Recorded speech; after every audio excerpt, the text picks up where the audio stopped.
Hello everyone, good evening. আজি আমি আহিছোঁ আমাৰ পাছিঘাট টাউনত থকা নাগা কিটচেনলৈ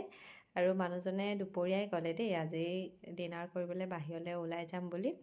আৰু তাকে ভাবিলোঁ নাগা কিটচেনলৈকে যাওঁ আৰু বৰ বিশেষ ইমানো ইয়াত চিনি নাপাওঁ বাৰু হোটেল ৰেষ্টুৰেণ্টবিলাক নাগা কিটচেন সেইকাৰণে আহিলোঁ আৰু ভিতৰৰ পৰিৱেশটো আপোনালোকক দেখাই দিছোঁ ইমান ধুনীয়াকৈ সজাই ৰাখিছে আমি খানা অৰ্ডাৰ দিলোঁ নাগা কিটচেন আহিছোঁ যেতিয়া ভাবিলোঁ নাগা থালিকে ট্ৰাই কৰোঁ আৰু এইফালে আমাৰ এতিয়া খানা আহি গ'ল দেই কি দিছে আপোনালোকক দেখাই দিছোঁ পিটিকা দিছে আৰু এয়া বইল চব্জি দিছে দাইল আৰু মেইন বস্তুটো হৈছে এয়া গাহৰি খৰিচা দিয়া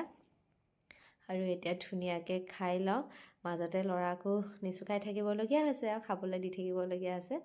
আৰু পূৰা পেট ভৰাই খাই ল'লোঁ খাই বৈ ধুনীয়াকৈ ফটো চটো মাৰিলোঁ ৰিলছ বনালোঁ বেটাৰ লগত আৰু ভাল লাগিলে আজি সন্ধিয়াটো